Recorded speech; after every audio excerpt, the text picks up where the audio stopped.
Muy bien. Ok, gracias. Entonces, vamos a empezar la ponencia. Hoy creo que estoy en contra de la luz. ¿Me ven? Sí, perfecto.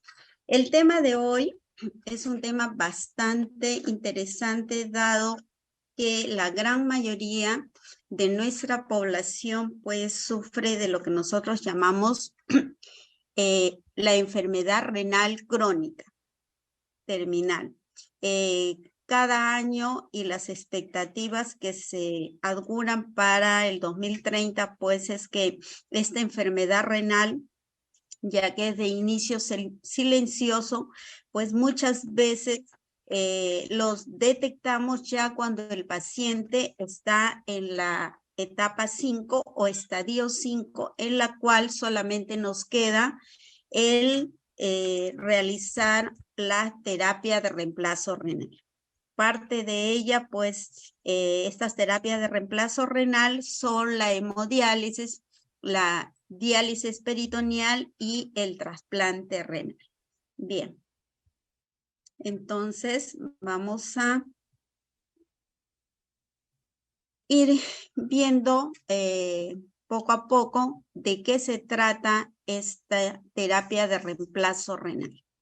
Básicamente, la diálisis peritoneal se realiza a nivel de la cavidad peritoneal, ¿no? Entonces, en esta cavidad peritoneal es donde se coloca un catéter, valga la redundancia, es un catéter TENCO o llamado también catéter peritoneal, bajo ciertas condiciones previas en el cual se le hace un estudio minucioso a los pacientes para saber si él o ella, el paciente, va a tener ciertas condiciones precisas en el sentido de que pueda o no realizarse una diálisis peritoneal. Viene a ser, en este caso, la membrana peritoneal la que va a actuar al igual que hace el filtro en la hemodiálisis, pero en este caso es la membrana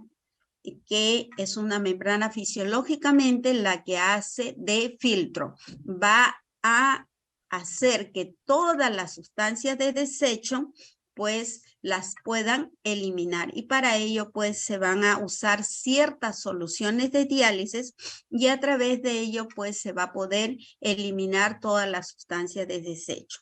Este curso pues consta de varias partes en las cuales vamos a ir hablando progresivamente qué es la diálisis peritoneal, qué es la membrana peritoneal, cuáles son los tipos de diálisis peritoneal, cómo es la colocación, el acceso del catéter TENCO o de diálisis peritoneal, así como también vamos a ver sobre las complicaciones, sobre el entrenamiento, cómo le vamos a ir enseñando a nuestro paciente, la adherencia al tratamiento y la supervisión. Entonces, en estos 2 días, pues los invitamos para que ustedes vayan siguiendo paso a paso todo el proceso de nuestra diálisis peritoneal. Creo que estoy contra la luz, así que voy a bloquear mi cámara porque no me están viendo bien.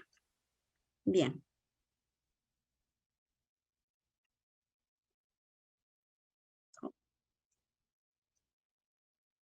Entonces, como les decía anteriormente, vamos a hablar de qué significa diálisis peritoneal. Diálisis peritoneal, pues, viene del término griego, ¿no? Que la traducción es pasar a través de, como les venía mencionando, a través de un catéter, en este caso, como pueden visualizar, este es el catéter TENCO, ¿no? El cual se implanta en la cavidad peritoneal, y aquí en esta parte superior, si la pueden visualizar, es donde nosotros ponemos las soluciones, ¿no? Dializantes que van a ingresar a esta cavidad peritoneal, van a estar un tiempo, ¿no? Por cierto mecanismo de difusión, y luego se van a eliminar y se va a egresar en otra bolsa, en otro recipiente, los solutos, como pueden visualizar acá, ¿no? Acá ingresa el líquido, permanece en la cavidad peritoneal, luego sale, ¿no? Este líquido, como lo pueden ver acá de color amarillito, y es donde se está eliminando toda la sustancia de desecho. Entonces, como les vuelvo a reiterar, vamos a lo largo de estos 2 días a hacer todo lo relacionado sobre el manejo de la diálisis peritoneal y cuáles son las ventajas, ya que esto lo puede realizar el paciente en casa, ¿no? Entonces, ¿qué vendría a ser la diálisis? La introducción del líquido de diálisis a través del catéter llamado TENCO o catéter peritoneal a la cavidad peritoneal utilizando ¿qué? El peritoneo como membrana para filtrar y limpiar la sangre. ¿Ok? Entonces, ese es el mecanismo de acción de la diálisis peritoneal. Por lo tanto, nosotros tenemos que recordar cuáles son el por qué es mejor realizar una diálisis peritoneal, ¿no? ¿Por qué? Porque es factible, ¿no? La membrana corporal que tiene una mayor superficie, es una membrana porosa y tiene una mayor irrigación. Entonces, aquí pues el líquido dializante, ¿no? Con los productos de desecho van a ser drenados de esta cavidad peritoneal, ¿no? Estos son los productos de desecho que generalmente son la urea y creatinina y los cuales van a ser eliminados, ¿no? A través de el catéter TENCO, ¿no? Con el apoyo de la solución dializante. Entonces, tenemos que tener en cuenta por qué está formado estos 4 componentes básicos, ¿no? Para que se pueda realizar una diálisis peritoneal, que son la sangre, ¿no? Tenemos también la membrana peritoneal y tenemos el líquido de diálisis y drenaje linfático. Entonces debemos recordar siempre cuáles son los 4 componentes básicos: sangre, membrana peritoneal, líquido de diálisis y drenaje linfático. Bien, entonces, ¿por qué debemos de elegir la diálisis peritoneal en vez de la hemodiálisis? ¿Por qué? Porque nos va a dar una alternativa en el tratamiento de la enfermedad renal crónica. Yo les dije al inicio, cuando estaba haciendo la presentación, que la diálisis peritoneal pues es una terapia de reemplazo renal. O sea, ¿qué va a hacer? Va a hacer las veces, ¿no? Del riñón, pero en vez de que lo haga a través de una máquina, y de un filtro, lo estamos haciendo a través del peritoneo, a través de la membrana peritoneal que nos sirve de filtro, que es una membrana, un filtro fisiológico. Por lo tanto, ¿qué más nos da? La diálisis peritoneal es tan eficaz como la hemodiálisis. Y en cuanto a la supervivencia de pacientes que están en diálisis peritoneal, es bastante similar a los pacientes que se encuentran en hemodiálisis. Si nosotros vamos a utilizar el criterio de calidad de vida, pues en este caso el mejor método es el trasplante renal. Y como segunda opción, la diálisis peritoneal, ya que le va a permitir al paciente que él se realice sus recambios en casa, que él sea el que maneje, ¿no? En qué momento se va a realizar sus recambios, mientras que en la hemodiálisis pues va a tener que estar supeditado a una máquina, a un horario que le van a brindar, ¿no? Y posteriormente, ya en la segunda ponencia, hablaremos ya en forma más precisa sobre cuáles son las ventajas y desventajas de la diálisis peritoneal. En cuanto a los aspectos de integración social y satisfacción con la terapia, pues la diálisis peritoneal es superior a la hemodiálisis, ¿no? Estos son los argumentos, ¿no?, que nos permiten elegir una diálisis peritoneal. Y bien, entonces, en base a eso, nosotros decimos, ¿por qué es importante que se realice, ¿no?, una diálisis peritoneal? ¿Y por qué es importante que exista un programa de diálisis peritoneal, ¿no? Para que debe de haber un programa de diálisis peritoneal en toda organización donde tengamos pacientes con enfermedad renal crónica. Eso debe ser básico.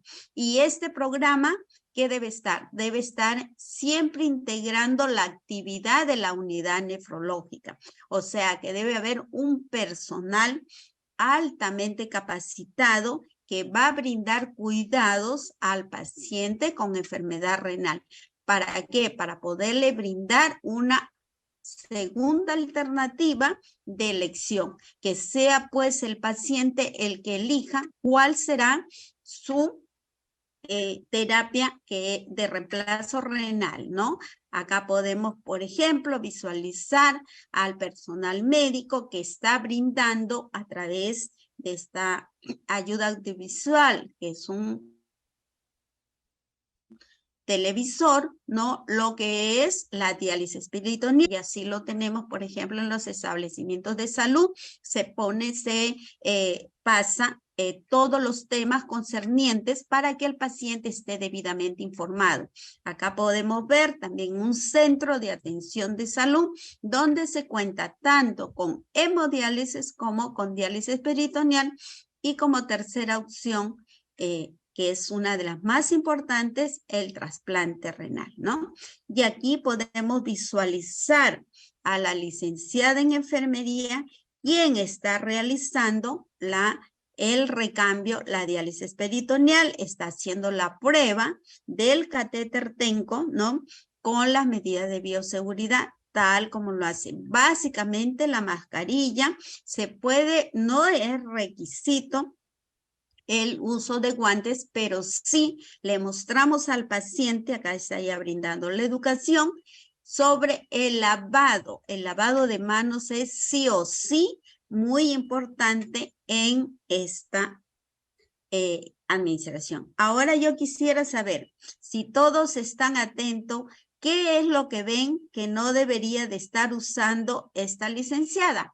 A ver, queridos alumnos, para ver si están atentos. ¿Qué ven en esa diapositiva que no debería de estar en el caso de la licenciada?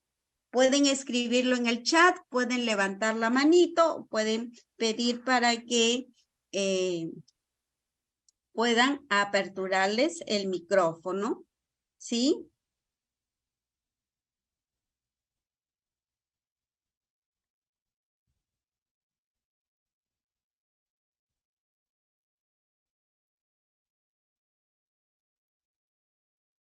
Jocelyn, ¿puedes aperturarle? Sí, magíster, están escribiendo Acá mediante el chat. estoy viendo el chat, voy a leer. Sí. Ah, perfecto. A ver, vamos a ver cuáles son sus opiniones. Su cabello suelto. A ver, vamos a ver. Ay, perdón. Se me fue el chat. Ay, oh, sorry. Ajá, a ver acá. Voy a ver el chat.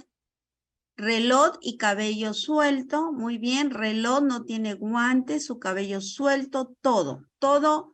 ¿A qué se refiere Hugo en que dice todo? A ver, precise, por favor. A ver, licenciado Hugo, vamos a, A encender ver a el qué se micro. refiere, porque todos han puesto cabello suelto, reloj, las manos están sin guantes Sí, licenciado y Hugo. está tocando el catéter peritoneal. Por eso, esta es una... Licenciado Hugo, su micro Decía se encuentra todo. activo. A ver, lo escuchamos, licenciado Hugo. Dios mío. Licenciado Hugo Hernani Cabrera, ¿lo escuchamos? Aló. Sí, Sí, está.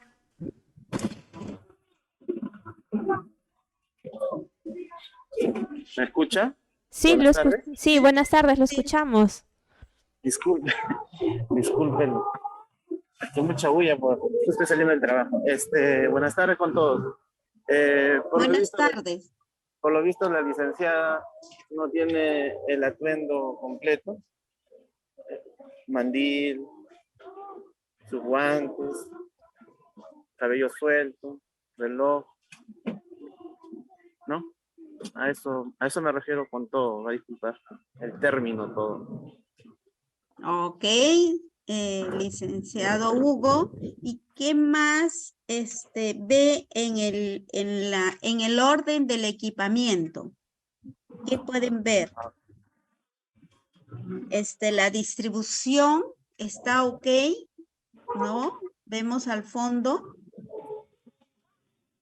Esta diapositiva está a propósito. Sí. A ver, voy a capturar la imagen. Ajá. A ver, aquí alguien ve, falta mandil estéril, indumentaria de bioseguridad. Bien, muy bien, Carolina, Liz, el reloj. Ok, bien. Bien, licenciado Hugo, como está en la, bueno, en el micro, quizá no pueda conectarse bien.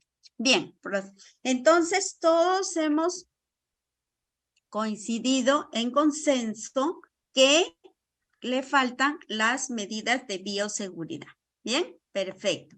Entonces, lo que tenemos que tener en cuenta, pues si nosotros vamos a educar y vamos a adiestrar en el manejo de una terapia, pues lo importante es que nosotros estemos como, tenemos que estar correctamente uniformadas con la indumentaria que debe ser, ¿no? Con las EPP. Entonces, esta diálisis peritoneal, pues, cuenta con varias fases de atención. La primera es la selección, la segunda fase es quirúrgica, la tercera, entrenamiento. En el entrenamiento vamos a tener una primera subparte que es el inicio, ¿no? Y luego vamos a hacer la segunda parte que es el seguimiento. En el seguimiento, pues ya vamos a hacer las visitas domiciliarias, el reentrenamiento, la consulta y los exámenes especiales, ¿no? Esto, como les decía, lo vamos a ir desarrollando progresivamente a medida que vamos disertando sobre este curso. Y vamos hablando sobre la selección negativa. ¿A qué se refiere esto? Que vamos a practicar hemodiálisis casi como única opción. O sea, quiere decir que, por ejemplo, se detecta que tenemos un paciente con enfermedad renal crónica y lo que tenemos es que este paciente le damos solamente como opción el apoyo dialítico, o sea, a través de la hemodiálisis. Se le prepara, prepara para que se crea una fístula arteriovenosa, se le habla de colocación de catéteres, etc., pero al paciente no se le informa. Entonces se da por hecho. Mientras que usamos a los pacientes que no es posible que estén en hemodiálisis, los derivamos para diálisis peritoneal. Entonces, en ese caso, estamos haciendo una selección negativa. Por lo tanto, en estas condiciones, pues es posible que pueda desarrollarse un programa de diálisis peritoneal. Eso es lo que hemos dicho al inicio, ¿no? Tenemos que tener que contar con un programa en todo establecimiento que contemos con pacientes en enfermedad renal crónica, debemos de tener in situ un programa de diálisis peritoneal para hacer que el paciente pueda elegir libremente su opción, ¿no? Por lo tanto, un programa de diálisis peritoneal, ¿de qué va a depender? en gran medida de la correcta selección de pacientes, o sea, no de una selección negativa en la que ya este paciente pues no tiene buena calidad de venas, en fin, no nos sirve para hemodiálisis, entonces a él recién lo pasamos a diálisis peritoneal. No, no siempre es eso. Tenemos que darle la opción. ¿Qué otra cosa es importante? Que los pacientes reciban una completa información sobre su situación clínica y de las distintas opciones de tratamiento. Es el paciente el que debe de estar correctamente informado sobre estos tipos de terapia de reemplazo renal. Igualmente, vamos a contar con modalidades de terapia de reemplazo renal. Esta información debe ser, recuerden, objetiva, ¿no? No debe ser subjetiva, tampoco lo puedo yo, si trabajo en diálisis peritoneal y trabajo en hemodiálisis, decirle, ¿sabe qué? Mire, a usted mejor le conviene la hemodiálisis, o si no, a usted mejor le conviene la diálisis peritoneal. No, tenemos que darle todas las alternativas al paciente para que él sea el que elija, claro está, de acuerdo a un estudio que se le realiza y si está en las condiciones, pues él podrá, realizarla, ¿no? Que sea comprensible, tiene que ser clara, tiene que ser sencilla, porque de lo contrario el paciente y la familia no nos va a entender. Y bien detallada, o sea, pormenorizada, que se le va a detallar cómo es todo el proceso de cada una de estas terapias de reemplazo renal. ¿Qué más debe incluir en esta información que le vamos a brindar? Las características generales, la mecánica de funcionamiento y las ventajas y desventajas. Son ítems que tienen que estar sí o sí dentro de. Entonces, empezando, pues, le vamos a mostrar los accesorios para diálisis peritoneal, el tipo de catéter, por ejemplo, es el tipo de colita de chancho, que es el más común, y dónde va a ser colocado en la cavidad peritoneal.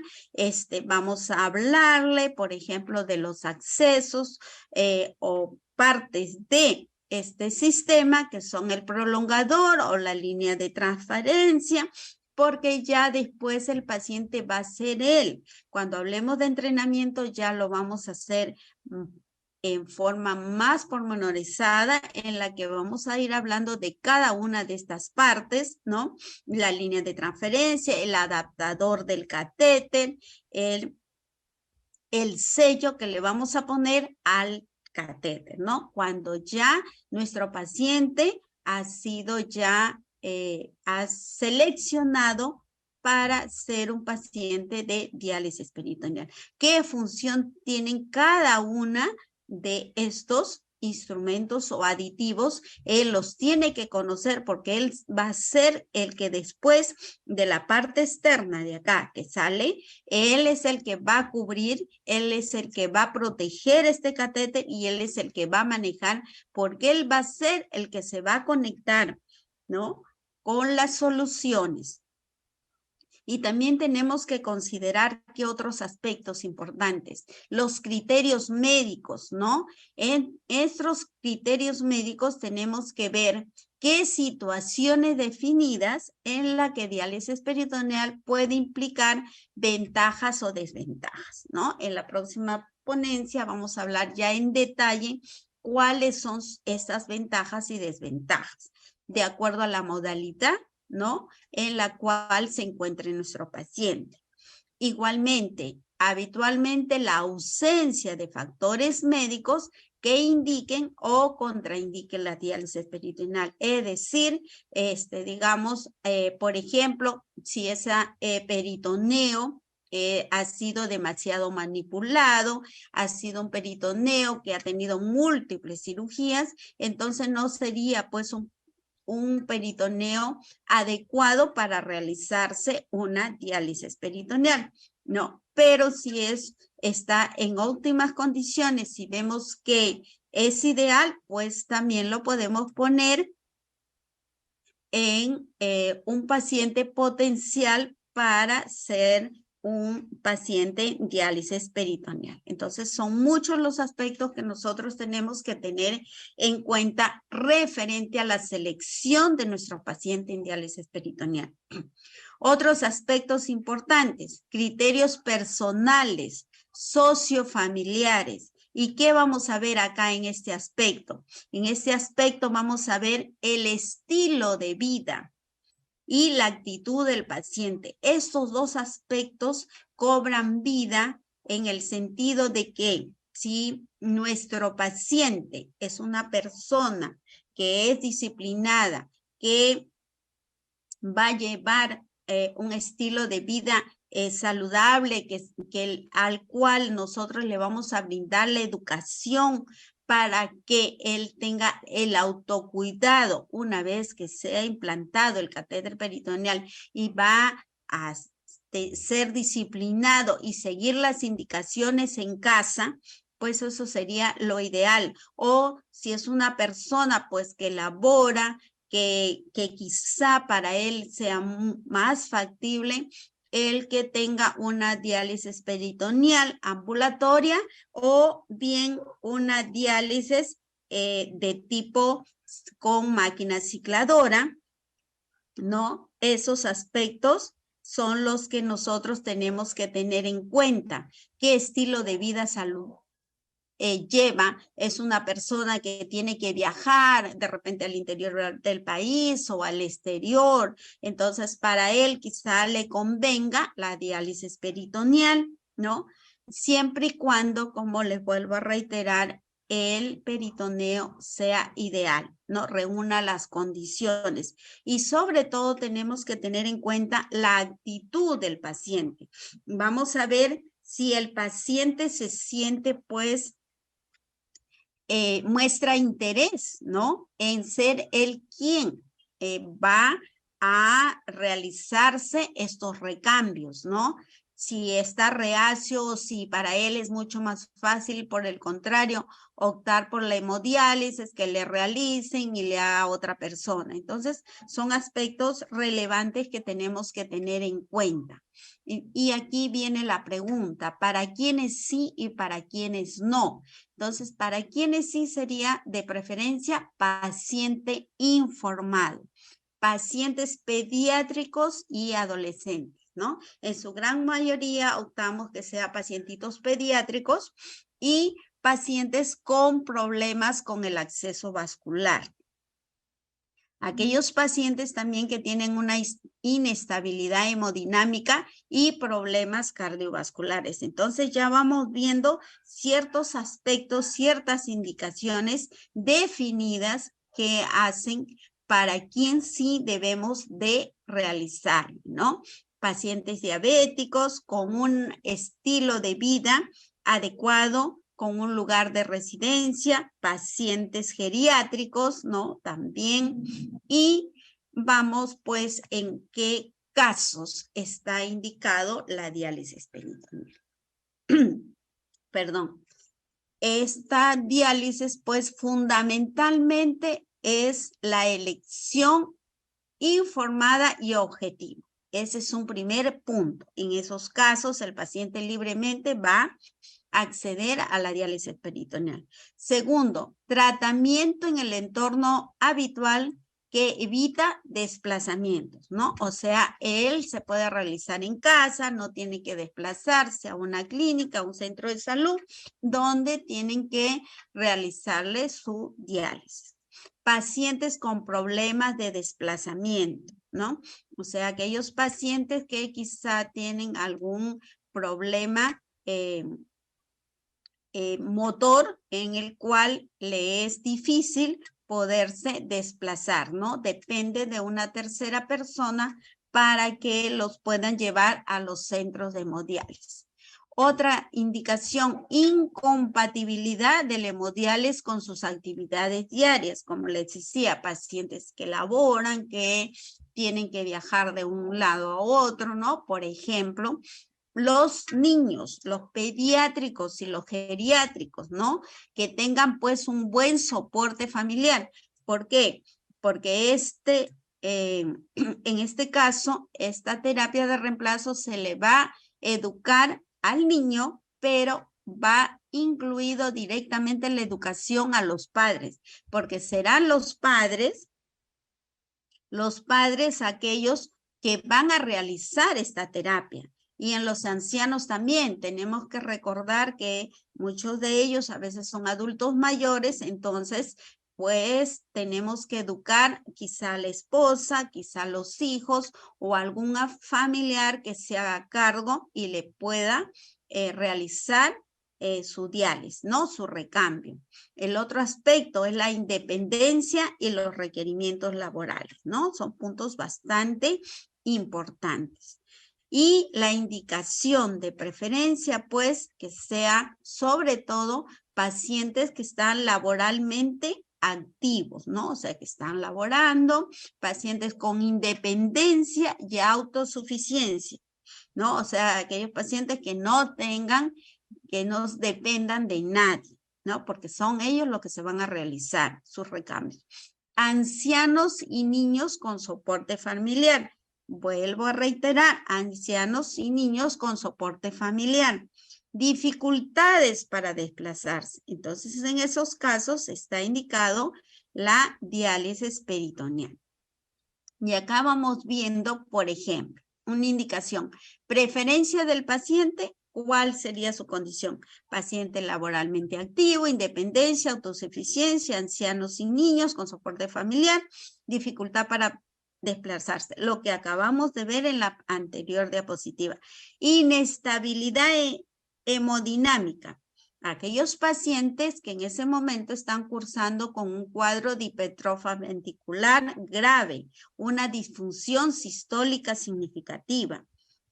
En el caso de arritmias, pacientes con enfermedad coronaria, con cardiopatías dilatadas, igualmente pacientes con problemas de acceso vascular, ¿no? O sea, en el cual no le podemos realizar una fístula, no le podemos colocar un catéter.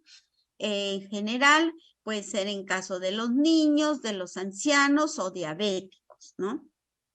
Igualmente, en pacientes con contraindicación para anticoagulación, porque tienen un sangrado recurrente, ¿no? Específicamente según este cuadro. ¿Y para quiénes son? Son pacientes con cirugías abdominales, con problemas mentales, con limitaciones físicas y pobre soporte familiar, poco nivel de adaptación. O sea, para estos pacientes, pues, no sería ideal realizarle una diálisis peritoneal, lo que le decía, ¿no?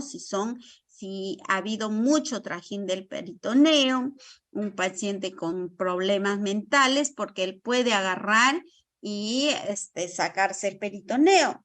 Les cuento una anécdota. Hace poco nos ingresó un paciente, un adulto mayor, que tenía también un catéter de alto flujo para apoyo dialítico, pero le habían colocado su catéter TENCO, o sea, el catéter peritoneal, y se le programó en una fecha para retiro. Como no se realizó en la fecha, el señor simplemente agarró la tijera y se lo cortó.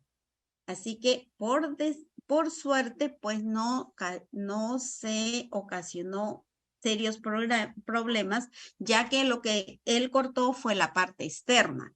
Pero imagínense, entonces ahí ese paciente no había sido evaluado psicológicamente. Y hay casos así que suelen presentarse, ¿no? Contraindicaciones absolutas. ¿Cuáles serían las contraindicaciones absolutas que tenemos que tener nosotros en cuenta? En esto tenemos, por ejemplo, negativa a asumir una responsabilidad del tratamiento. Lo que les mencionaba, en el caso de esta paciente, él dijo, pues no me están extendiendo en este momento, no me gusta ser la persona que se va a realizar los recambios, yo quiero más fácil que sea una hemodiálisis y simplemente no asumió su responsabilidad. Entonces volvemos a los dos primeros ítems que hablábamos, el estilo de vida y la actitud del paciente. Si el paciente nosotros lo vemos que no está convencido, que no lo vemos responsable, entonces pues en ese caso no conviene el colocarle un catéter Tenco porque no va a ser un buen prospecto, ¿no? Incapacidad mental o físico para realizarle, ¿no? Por ejemplo, un paciente que probablemente tenga algún problema en el sentido, digamos, de repente de para poderse desplazar como, o sea, movilizar sus manos, ¿no? Que de repente tenga artrosis deformante, ¿no? Una artritis deformante. Entonces, no va a poder él manipular, el sacar el tapón, el colocarse, el poder colocarse las bolsas, o un paciente con retraso mental que puede ser grado 2, grado 3. Entonces, también es un gran riesgo porque se puede lesionar. Adherencias peritoneales, ¿no? O sea, ha habido cirugías anteriores y se han formado adherencias en la cavidad peritoneal. Entonces, en ese caso, no es factible usar ese peritoneo. O en el caso, por ejemplo, de hernias irreparables, ¿no? O una hernia vesical. En ese caso también no está indicado hacerse una diálisis peritoneal. O en el caso de una estrofia vesical. Entonces, tenemos que recordar en qué casos sí y en qué casos no. ¿Y cuáles serían las contraindicaciones relativas? ¿No? En este caso, las contraindicaciones relativas serían básicamente las fugas peritoneales, ¿no? Las limitaciones por el tamaño, quizá la cavidad pues es muy pequeña, ¿no? O haya antecedentes de enfermedad intestinal inflamatoria. Entonces, en esos casos se tiene que hacer un estudio exhaustivo, ¿no? O sea, ver los pros y los contras, sí o no es ideal que se pueda realizarse la colocación del catéter Tenco. Bien. Dentro de las condiciones relativas, también tenemos que tener en cuenta dos cosas que son muy importantes también. Las infecciones de pared, ¿no? ¿Por qué? Porque ya está viendo pues un germen ahí que puede condicionar al colocar un catéter, pues que esto sea una zona que puede terminar hasta en una sepsis. La obesidad mórbida, por ejemplo, ¿no? Aquellos pacientitos con un IMC mayor de 30, pues no serían buenos candidatos para que se realice o coloque un catéter Tenco. Pero recuerden, están dentro de las contraindicaciones relativas, ¿ok? Otro problema común, la malnutrición grave, y muchas veces eso los vemos en los niños, ¿no? Porque esa calidad de ese peritoneo, pues que no ha llevado una buena dieta, entonces pues pobre, calórica, y también es una dieta baja en proteínas, pues no va a darnos una buena membrana peritoneal. O aquellos pacientes que tienden a hacer peritonitis recurrente, o sea, que en reiteradas veces tienen peritonitis. Recordar pues que el manejo del catéter peritoneal va a depender mucho de las medidas de bioseguridad para que no sea un punto de infección. Entonces aquí tenemos pues que ser bastante claros con los pacientes y con la familia para que no se creen a la larga estas complicaciones, que como les decía, lo vamos a ver pues más adelante, ¿no? En cuanto a lo de la preferencia del paciente, pues también hay que considerar la negativa del paciente al método y atención en domicilio. Entonces, pues si el paciente no acepta, entonces sería también una contraindicación relativa, ¿no? La imposibilidad para el tratamiento domiciliario. Un paciente con enfermedad psiquiátrica grave, que no tiene soporte familiar, con un entorno familiar desfavorable, no puede ser a un adulto maduro, un adulto mayor, pero no contamos con el apoyo de la familia para que le pueda ayudar en ciertos momentos cuando él tenga una complicación para que le ayude a realizarse su recambio, ¿no? Entonces, todos esos aspectos tenemos que valorar con pinzas si se puede o no realizar la implantación de un catéter peritoneal. Otros casos, como la enfermedad abdominoperitoneal, ¿no? En el cual puede haber resección intestinal, presencia de bridas y adherencias, igualmente puede haber hernias no tratables, ostomías, ¿no? De repente vemos un paciente con un ostoma, pacientes con infecciones crónicas de la pared abdominal, con otras enfermedades de la pared abdominal, ¿no? Puede ser que nuestro pacientito dice, sí, yo acepto, yo quiero, me gustaría hacerme mi diálisis peritoneal, pero las condiciones no son las adecuadas para colocar un catéter peritoneal, ¿no? O, por ejemplo, en cuanto a efectos adversos previsibles, ¿no? En ellos, por ejemplo, la gastroparesia diabética grave, el caso de los riñones poliquísticos o el caso de problemas de una columna vertebral, ¿no? O, claro, ¿por qué? Porque hay compresión y eso ¿qué puede producir? Pues que haya problemas en el sentido de que va a presionar y no va a poder el paciente colocarse en la posición idónea para quizá un mejor drenaje, ¿no? EPOP o obesidad mórbida, volvamos a lo mismo, ¿no? En el caso de riesgo de inadecuación, en eso ¿a qué se refiere? Que el paciente, el entrenamiento que se le da, él no lo asimila, no hay una adherencia a ese entrenamiento, a esa educación, ¿no? Él no se siente identificado, no cumple con el tratamiento dietético tampoco, o pacientes que son demasiado corpulentos, que no tienen función residual, ¿no? Renal. Eso también tenemos que verle, porque nosotros le vamos a decir, ¿no? Muchos de ellos, este señor está en programa de RC, pero algunos están en estado anúrico, o sea, completamente cero de diuresis.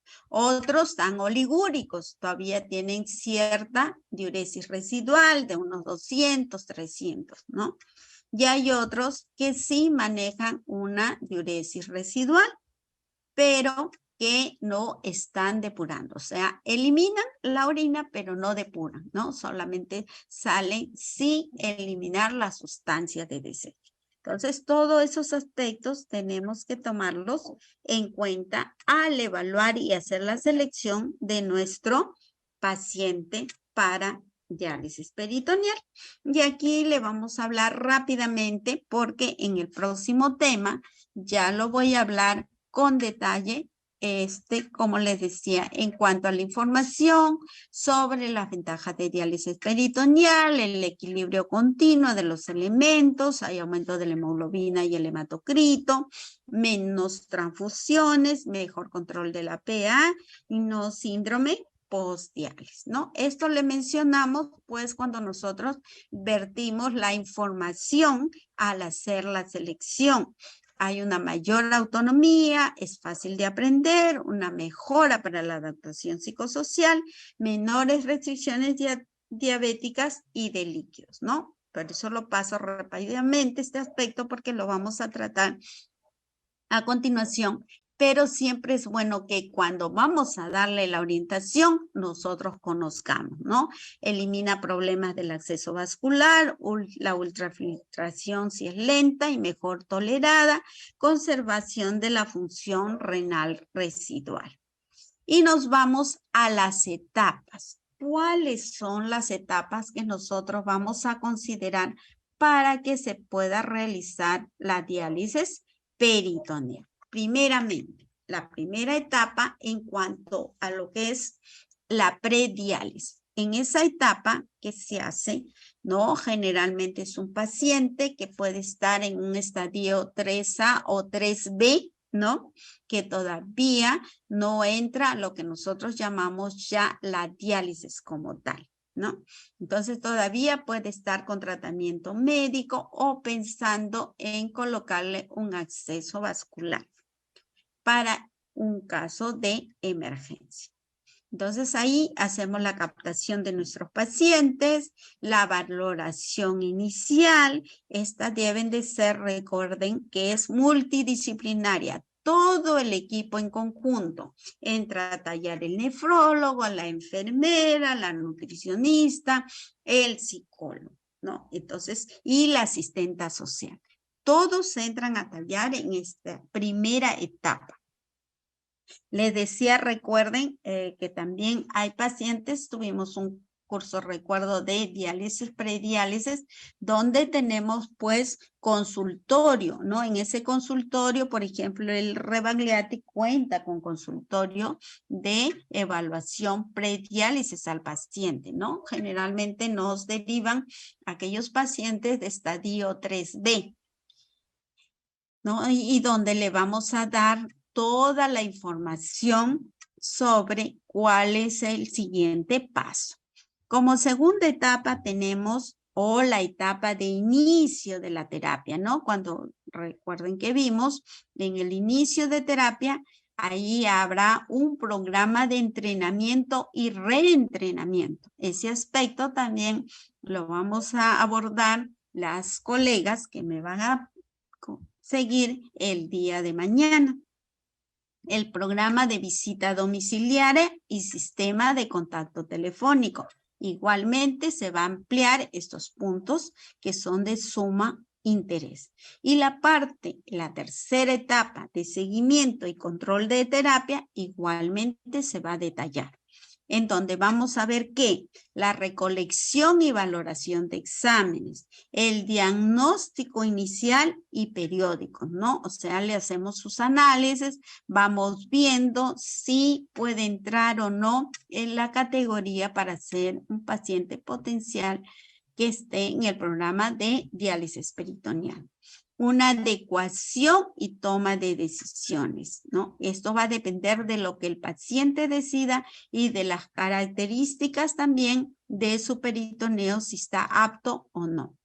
En cuanto al diagnóstico oportuno y tratamiento inicial de complicaciones, también lo vamos a ver el día de mañana, que es donde tenemos dos ponentes que van a especificar cuáles son las potenciales o posibles complicaciones que se pueden presentar a un paciente en diálisis peritoneal, y en cuanto a la estadística mensual y evaluación de resultados, ¿no? Entonces vamos a ver estos aspectos que son sumamente importantes en cuanto a las etapas. Y en cuanto a las fases selectivas, tenemos que recordar estos puntos cardinales, se podría decir, que son la evaluación preliminar. En esta evaluación preliminar, ¿qué vamos a hacer?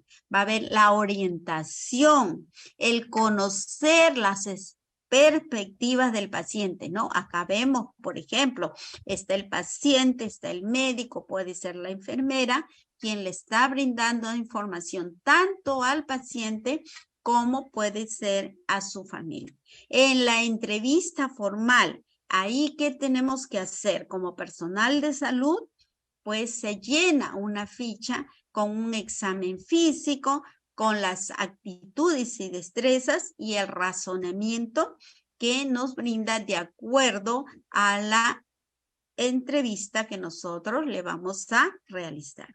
Y en cuanto a la visita domiciliaria, pues esta la tenemos y la consideramos acá como opcional, pero realmente es de gran importancia el hacer el seguimiento de nuestros pacientes que están en diálisis peritoneal.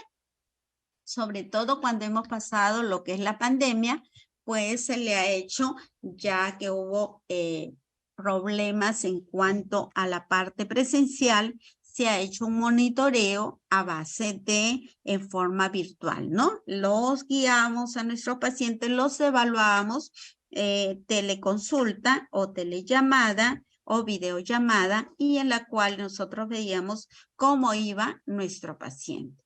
Igualmente, en la fase selectiva, veíamos la parte de la conclusión diagnóstica, en el cual, después de que ha pasado por esta serie de exámenes, se le da como paciente que está en condiciones de apto o un paciente apto con limitaciones superables, ¿no?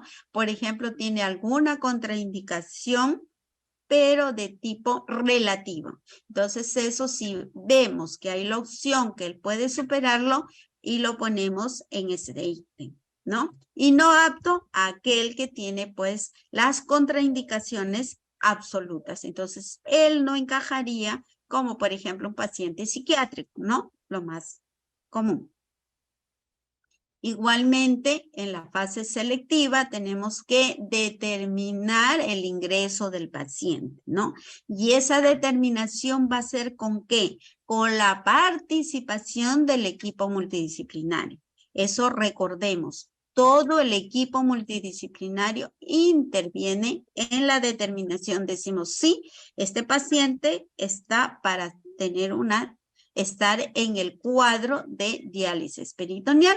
Y aquí les muestro el diagrama de flujo después de que se ha hecho una selección del paciente para una diálisis peritoneal, en el cual vemos el inicio, la parte de motivación, se le hizo la entrevista, se hizo una evaluación multidisciplinaria y según eso se le va a declarar apto y ingresa con ingreso autorizado y entra al programa de implante. O si no se le considera un paciente apto o un paciente que está apto, digamos, para se puedan superar ciertas condiciones, se hace una reunión de equipo. Luego se decide y vamos a ver si no califica, pues pasaría a otro programa, ¿no? O si puede quedar dentro de nuestro. Entonces, esa decisión se va a tomar con el equipo multidisciplinario. Ese es nuestro flujograma en el cual se van a tomar las diferentes medidas. En la fase quirúrgica, ¿qué hacemos? Dentro de la fase quirúrgica, ¿no? Recordarles, acá es un paciente que luego que ha sido señalado apto para colocación de catéter TENCO, viene la parte de preimplante, donde se hace la historia clínica, los análisis, la preparación física y psicológica y del ambiente, ¿no? Entonces ahí se le prepara a nuestro paciente, se le cita, ok, pasó bien, va a tal día, en ciertas condiciones, se le colocará el implante. ¿Cómo se le va a colocar?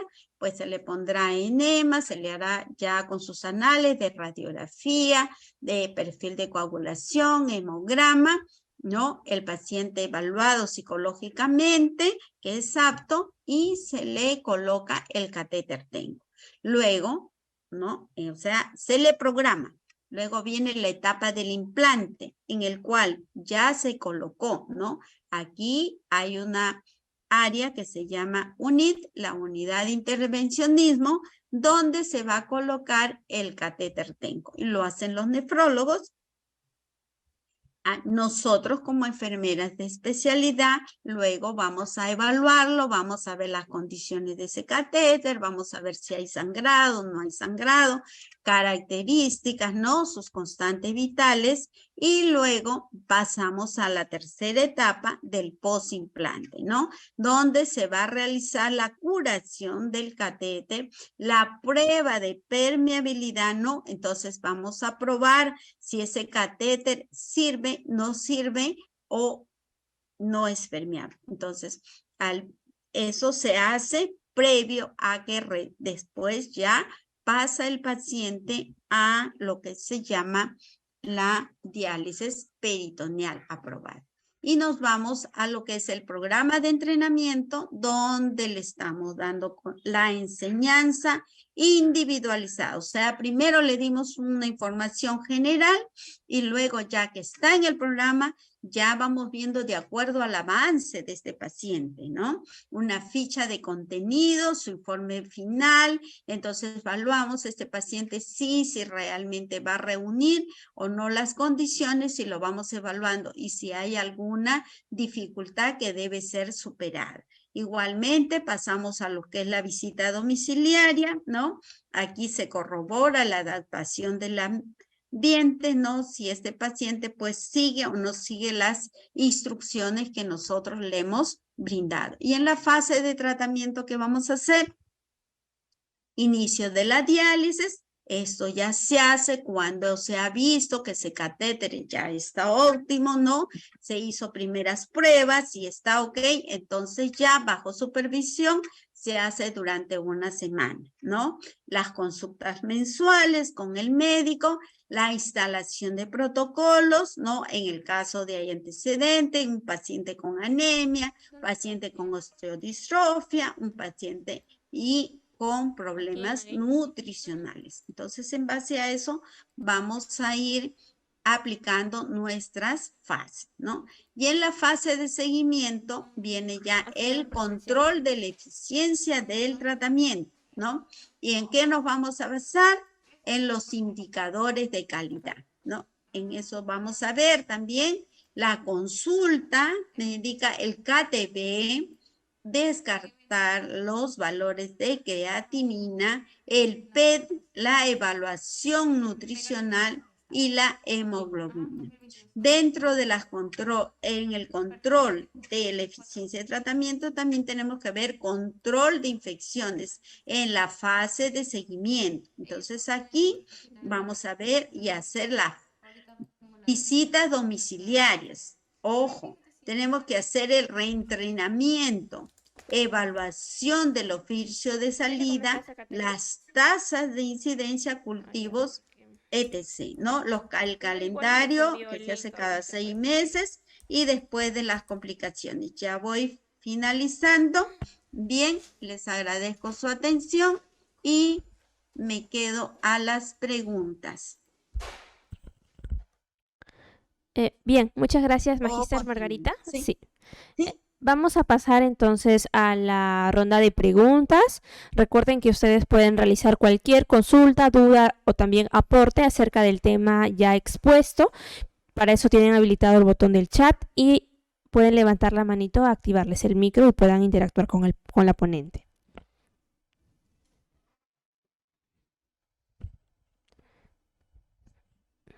Tenemos una manito levantada de parte de la licenciada Kairel Jiménez. Su micro está activo, licenciada. Adelante, por favor. Le escuchamos. Colegas, muy buenas tardes. Felicitaciones a la magíster Margarita por la ponencia. Mi pregunta era direccionada en el sentido de que si nos estamos refiriendo a la diálisis peritoneal y lo que ha manifestado usted que está más direccionado al tratamiento en niños y en adolescentes, ¿es a los papás a los que se los convence o también participan los niños y los adolescentes? Es mi interrogante. Ok, bien. En cuanto a su pregunta, pues si tenemos niños, primeramente tenemos que darle la información a los padres, porque sabe que un niño tiene la capacidad de decisión, porque es a los padres o al tutor que está a cargo el que va a decidir qué opción de terapia de reemplazo renal puede tener. En cambio, en un caso de un adolescente, digamos un adolescente de 16, 15 años, 17, puede tener cierta participación en la decisión porque ya es una persona, digamos, un joven de 14, 15 años, lo podemos educar para que pueda él seguir un entrenamiento bajo supervisión, por supuesto, tanto de los padres como del personal de salud, ¿no? De la enfermera. Pero en el caso de los niños, y ojo, que puede ser que ambos, tanto los padres, tutores, tanto de niños como de adolescentes, ellos opten por la terapia de reemplazo renal, en este caso la diálisis peritoneal, pero si las condiciones de la cavidad peritoneal no son óptimas, pues se tiende a optar por la hemodiálisis. Lo ideal siempre tratamos que sea en niños, adolescentes y ancianos, en su gran mayoría, que sea la diálisis peritoneal porque es menos invasiva en un sentido, lo pueden hacer en casa y porque le ofrece ciertas ventajas que le voy a dar en la próxima disertación, ¿no?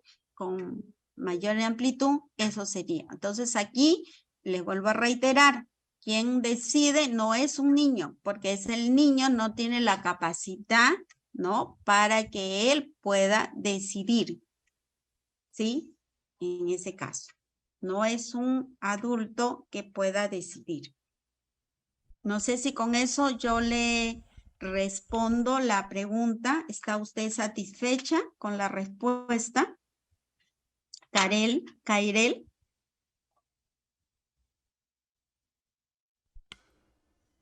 ¿Está levantando nuevamente la manito? Sí, licenciada, la escuchamos. No me refería tanto a eso, sino que como los papás son los que deciden sobre la salud del niño y del adolescente hasta que tengan los 18 años, me refería, usted ha hablado del consentimiento informado prácticamente antes de decidir si optamos por la diálisis peritoneal o no, sino que si ellos tienen también participación con lo que se conoce el asentimiento informado, a eso me refería. Quizá, no sé, Cairel, quizá no le estoy entendiendo la pregunta, porque yo le entendí que usted decía si los niños van a ser los partícipes de la elección en cuanto a su terapia de reemplazo renal. No le estoy entendiendo, no sé si puede ser más específica. Sí, licenciada. También a lo que usted ha expresado, perdón, Magíster Margarita, sí, estoy muy de acuerdo con lo que usted manifiesta, de que el papá o el tutor como adulto es el que decide, ¿no? Sino, me iba al hecho de que hay niños, por ejemplo, cuando se resisten, la terapia es la indicada, ¿no? Pero se resisten a optar por esa terapia y le dan acceso a ello, ¿no? No sé si en diálisis peritoneal ustedes han tenido también esa dificultad, ¿no? Ya le entiendo mejor la pregunta. Usted se refiere a la negativa del niño de realizarse una diálisis peritoneal. A eso es lo que usted se está refiriendo, al tratamiento, a que si se considera la negativa del niño. Sí, a eso me refiero. O que sea, ahora sí le entiendo la pregunta. Mire, en este caso, pues, si es que está en juego la vida del niño, pues se tiene que realizar sí o sí una diálisis, ya sea peritoneal o hemodiálisis, porque lo que nosotros tenemos que hacer es salvar la vida del niño. Ahí no juega digamos, su decisión no se considera en el sentido de consentimiento informado, porque lo que nosotros tenemos que velar es por la salud del niño, ¿no? Y son los padres los que van a decidir, pero si el niño, creo que si no le estoy entendiendo mal, usted dice, por ejemplo, yo le voy a realizar y el niño no deja que se le coloque el catéter o algo así, es lo que le estoy entendiendo, ¿verdad? Cairel. Licenciada Cairel. Sí, sí, magíster, es exactamente eso. Sí. Ya, pero igual, y es peor, en el caso de hemodiálisis es mucho más frustrante, porque en la diálisis peritoneal, pues el niño es mucho más asequible, ¿no? Porque no es, empezando que él no está conectado a una máquina, que no le están poniendo unas agujas, ¿no? Como es, por ejemplo, la fístula. Entonces, se opta, vuelvo a reiterar, que sea la diálisis peritoneal porque es menos invasivo, menos, digamos, desde un punto de vista quizá de, ¿cómo le podría decir?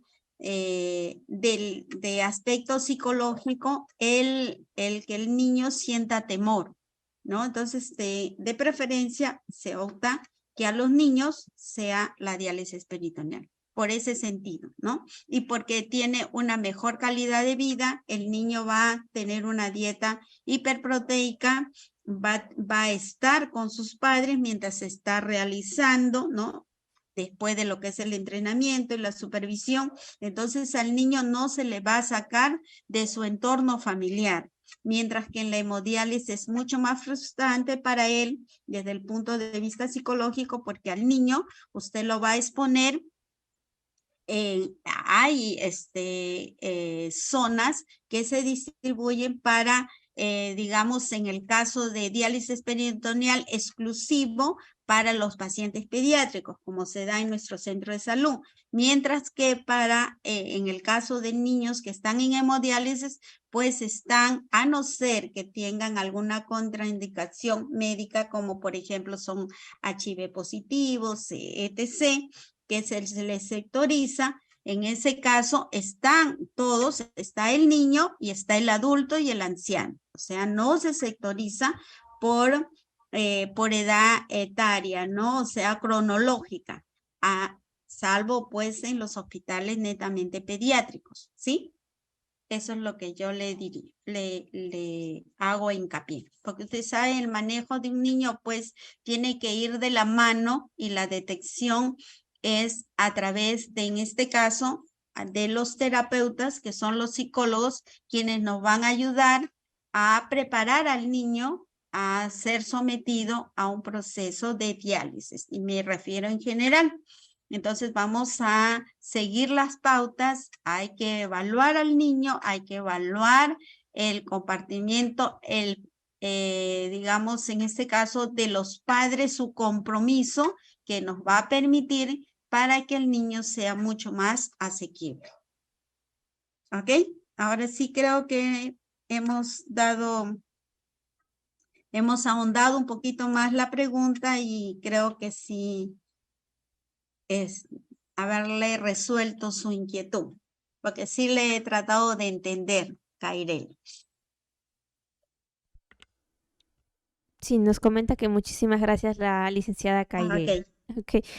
Vamos con una pregunta, magíster, una última para continuar con el siguiente tema. Sí, porque continuemos la segunda parte. Sí, dígame. Sí, vamos con la última, de parte de la licenciada Fredesvinda. La pregunta es, ¿el catéter insertado cuánto tiempo dura? Gracias.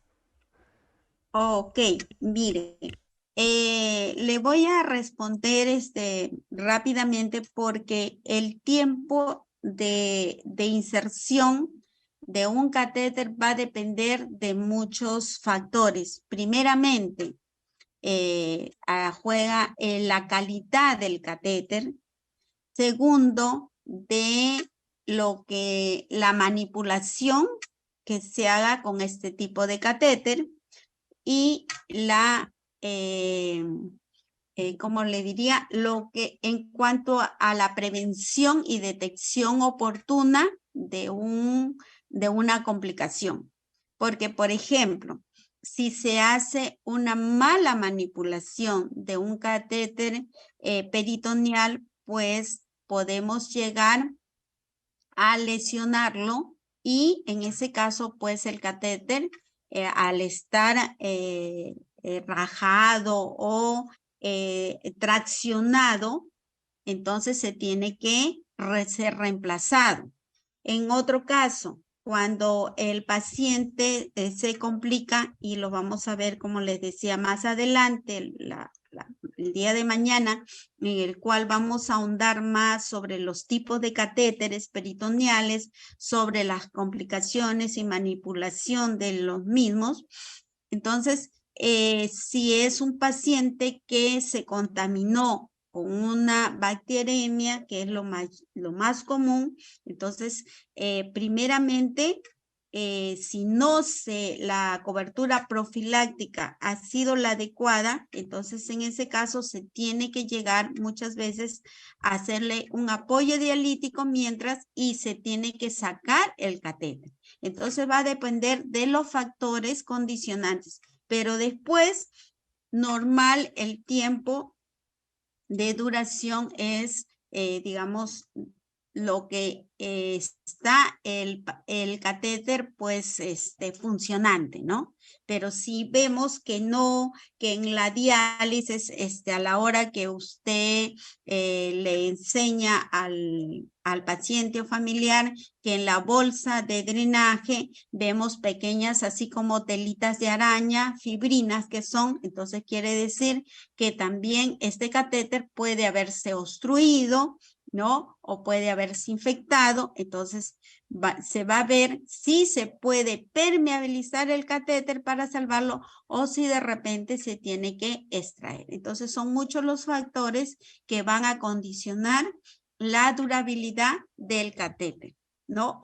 E inclusive desde la limpieza, ¿no? Que lo vamos a hacer el día de mañana con más tranquilidad, qué tipo de solución vamos a usar y que puede dañar las características de este catéter.